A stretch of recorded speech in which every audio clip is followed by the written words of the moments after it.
Nantes, deux versions contradictoires sur la mort d'Aboubacar F. Nantes, un jeune homme de 22 ans est décédé après un contrôle de police ce mardi 3 juillet 2018, provoquant ainsi une flambée de violence dans le quartier de Breil. Une enquête a été ouverte. Mis à jour le 4 juillet 2018 à 18h07, quelques voitures ont été incendiées dans le quartier de Breil mardi soir. Plusieurs individus s'en sont également pris à un centre commercial, ont jeté des cocktails Molotov sur les forces de l'ordre, nécessitant l'intervention des pompiers.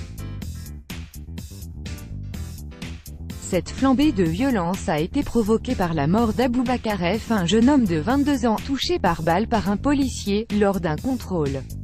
Le directeur départemental de la sécurité publique, Jean-Christophe Bertrand, a indiqué sur TF1 que la personne sur laquelle un agent a tiré, a fait une marche arrière pour se soustraire au contrôle et a heurté un fonctionnaire CRS à hauteur du genou.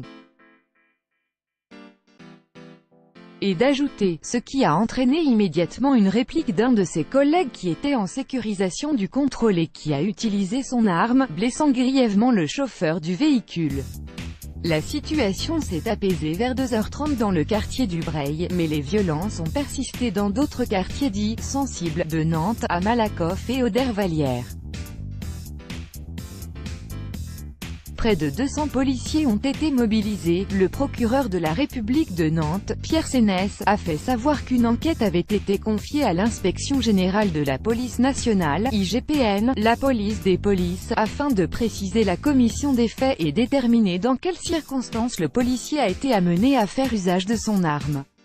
Que s'est-il réellement passé dans le quartier de Breil mardi soir? Une équipe de CRS procède, vers 20h30, à un contrôle de police sur un jeune homme qui, selon le Parisien, circulait sans ceinture de sécurité ni papier d'identité.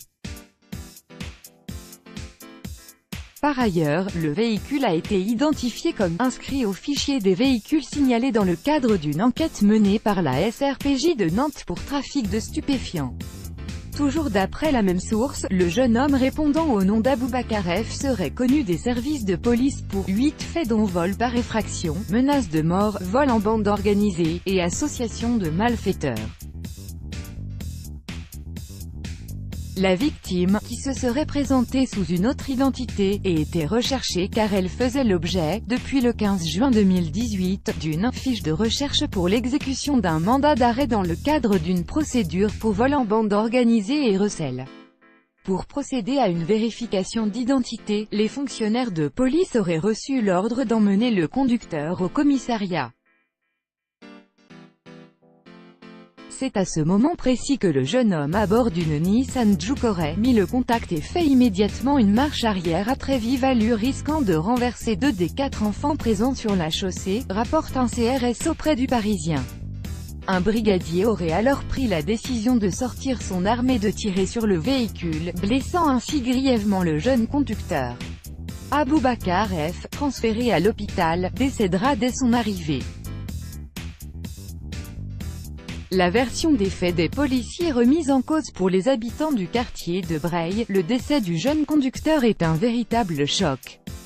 Plusieurs témoins, dont les propos ont été recueillis par 20 minutes, assurent qu'il n'y avait personne derrière la voiture de la victime, remettant ainsi en cause la thèse avancée par la police, et selon laquelle le CRS aurait tiré pour protéger les enfants. Il n'y avait personne derrière la voiture, personne n'a été percuté.